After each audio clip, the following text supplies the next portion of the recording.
नमस्कार, अरुणाचल समाचार में आपका स्वागत है। मैं हूं शोभा। आए बुलेटिन में सबसे पहले देखते हैं मुख्य समाचार। आगामी 18 जुलाई को राष्ट्रपति पद के लिए होने वाले मतदान की तैयारियां अंतिम चरण में। अरुणाचल प्रदेश के चुनाव अधिकारियों ने चुनाव आयोग से प्राप्त किए जरूरी बैलेट बॉक्स, बैलेट पेपर सहित अन्य मतदान सामग्री। अरुणाचल प्रदेश विधानसभा परिसर में बनाए गए स्ट्रांग रूम में सुरक्षित रखी गई मतदान सामग्री। पहला chess olympiad torch relay Itanagar पहुंचा। दोरजी खांडू कन्वेंशन सेंटर में आयोजित समारोह में मुख्यमंत्री पेमा खांडू ने ग्रैंड मास्टर मित्रभा गुहा से चेस ओलंपियाड टॉर्च रिले को किया स्वीकार। कहा, राज्य सरकार स्कूल स्तर पर चेस को बढ़ावा देने के लिए उठा रही जरूरी कदम।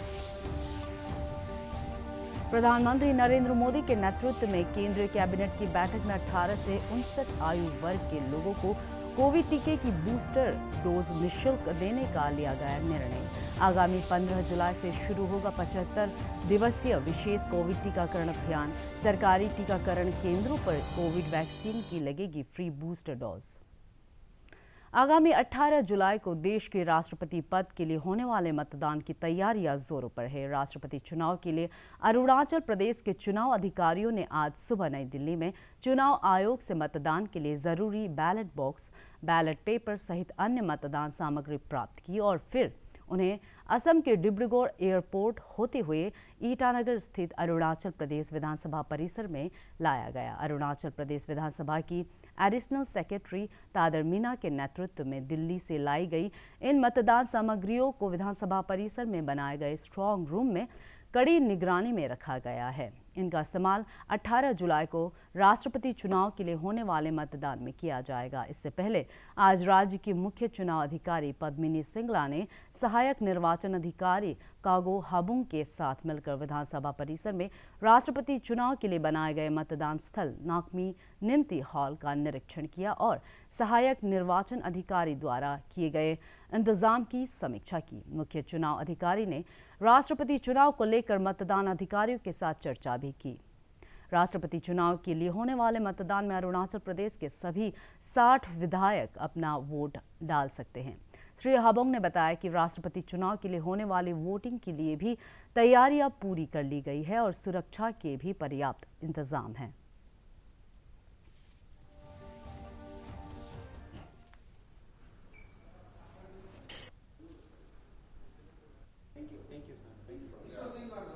हम लोग पूरा इलेक्शन का तैयार है, हो गया और हम लोग रिहर्सल कर चुके हैं। सिक्योरिटी तो अरुणाचल पुलिस और ITBP लोग दोनों मिलके गार्ड करेंगे, यहाँ में 24 आवर्स गार्ड करेंगे। और हमारा ऐसे तो असेंबली सेक्रेटरीट का अंदर में कोई ऐसा जहाँ तहाँ घुस भी नहीं पाएंगे, क्योंकि सेक्रेटरी यहाँ में सिक्योरिटी का बहुत टाइट होता है। बिना परमिशन से गेट से घुसने नहीं देता है किसी को। बहुत अच्छा रहेगा, हम उम्मीद करते हैं सिक्योरिटी बहुत टाइट होगा, बहुत अच्छा होगा और हम सिक्योरिटी।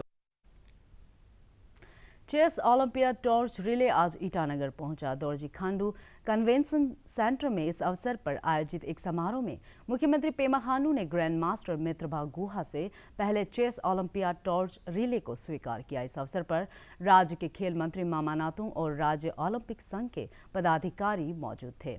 ग्रैंड मास्टर मित्रभा गुहा ने मात्र 14 मिनट में राज्य के स्कूलों के 12 चेस प्लेयर्स को मात दिया।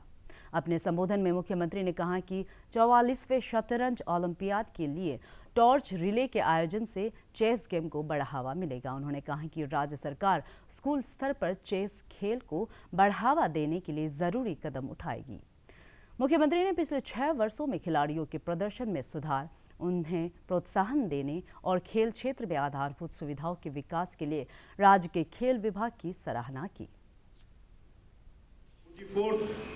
ओलंपिक चेस ओलंपियाड जो है अपना देश में होने जा रहा है, हमें बताया गया और बहुत ही खुशी का बात है कि ये टॉर्च जो ऑनरेबल प्रधानमंत्री जी ने फर्स्ट टाइम पहले जितने भी जो टिल 43rd चेस ओलंपियाड जो हुआ तो उसमें टॉर्च रैली नहीं होता था, तो टॉर्च रैली भी इसी बार 44th ओलंपियाड से ही शुरुआत हुआ। और ये भी गर्व का बात है कि आने वाला जितने भी जो सीक्वेंसिंग है चेस ओलंपियाड का, उसका टॉर्च रैली भी हमेशा कंटिन्यू करते रहेंगे और वो भी शुरुआत अपना ही देश से और मैं आप लोग को माध्यम से मैं ये कहना चाहता हूँ कि ये चेस जो है, ये चेस गेम जो है, ये बहुत ही एक माना इसमें अपना मेंटली माइंड का भी एक एक्सरसाइज होगा और शांति गेम, और ये भारत का अपना पूरा भारत का ये संस्कृति गेम है।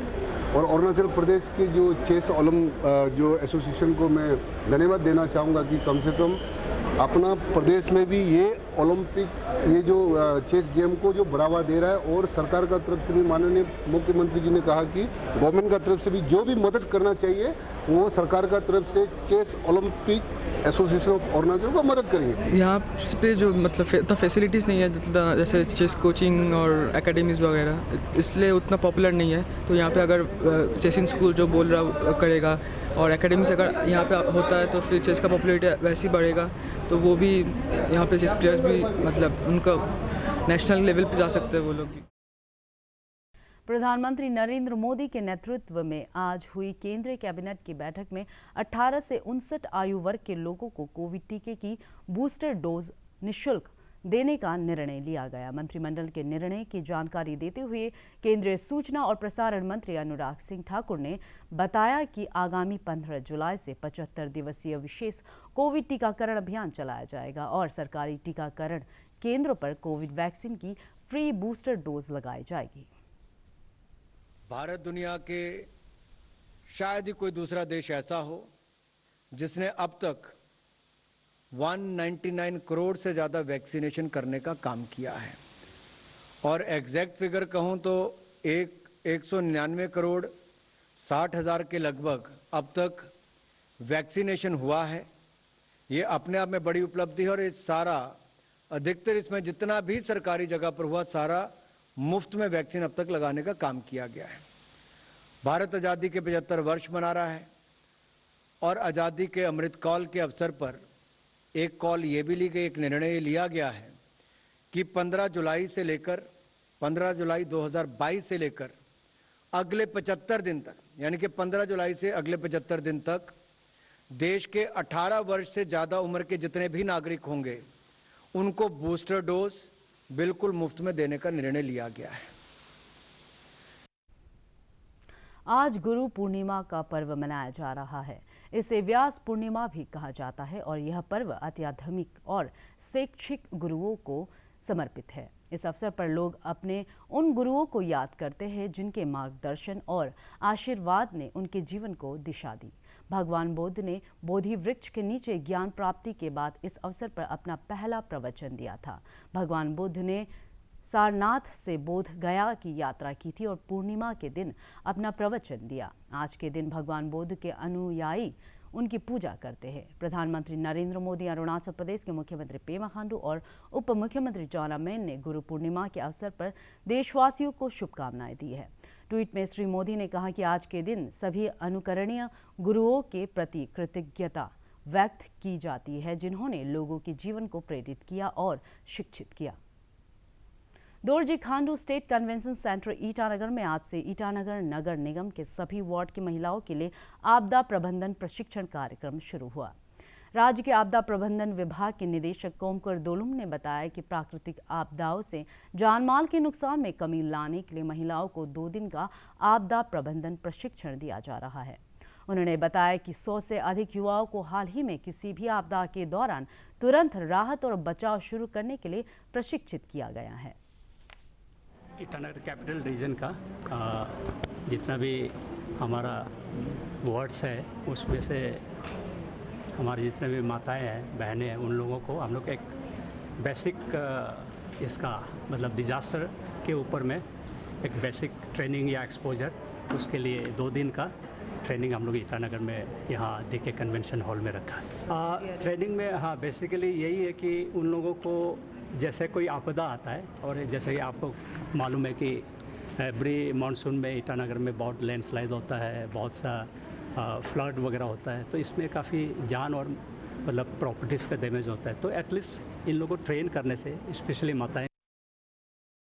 मुख्यमंत्री पेमा खांडू के नेतृत्व में राज्य सरकार ने आधारभूत सुविधाओं के विस्तार में प्राथमिकता देते हुए पिछले 6 वर्षों में 7 राष्ट्रीय राजमार्ग परियोजनाओं को पूरा किया है, जिसकी कुल लंबाई 385 किलोमीटर से अधिक है।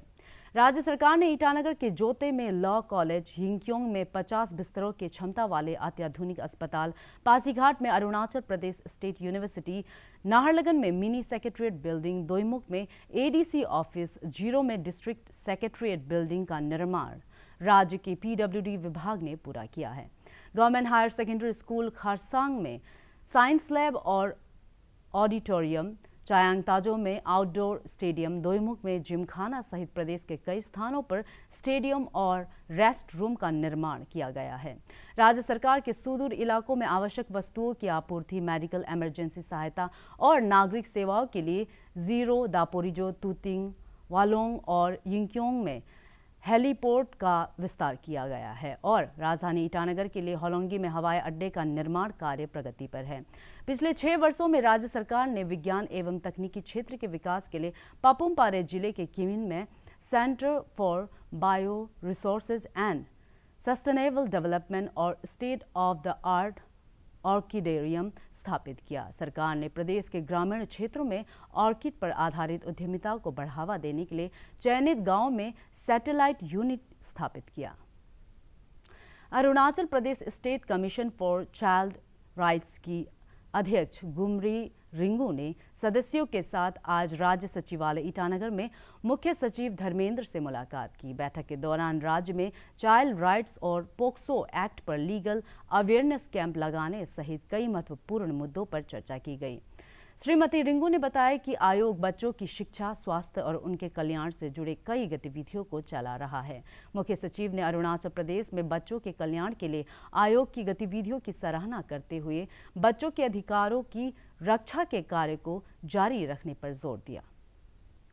शहरी विकास मंत्री कामलुंग मोसांग की अध्यक्षता में चांगलांग जिला उपायुक्त सभागार में मंगलवार को जिला स्तरीय निगरानी समिति की बैठक हुई। इस बैठक में जिला उपायुक्त, जिला परिषद अध्यक्ष, सभी विभागों के प्रमुख और अधिकारी मौजूद थे। इस अवसर पर जिले में मंजूर की गई सभी सरकारी योजनाओं की प्रगति की समीक्षा की गई।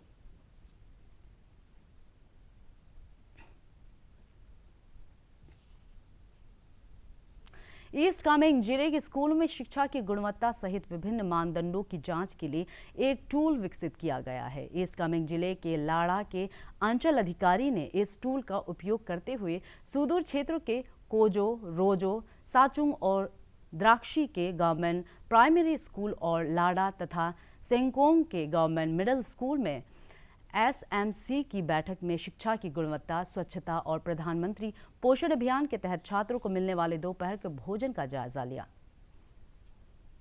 असम राइफल ने तिराप जिले में मंगलवार को वर्ल्ड पेपर बैग डे के अवसर पर कचरे के निपटारा और सिंगल यूज पॉलिथीन बैग का उपयोग न करने के विषय में जन जागरूकता अभियान चलाया। असम राइफल की तरफ से जन जागरूकता अभियान के दौरान लोगों को पेपर बैग वितरित किए गए। भारत का शानदार स्वाधीनता संघर्ष आधुनिक विश्व के महानतम संघर्षों में से एक है। दूरदर्शन समाचार द्वारा प्रसारित किए जा रहे आज़ादी का सफर में आज हम बात करेंगे अशफा उल्लाह खान के बारे में।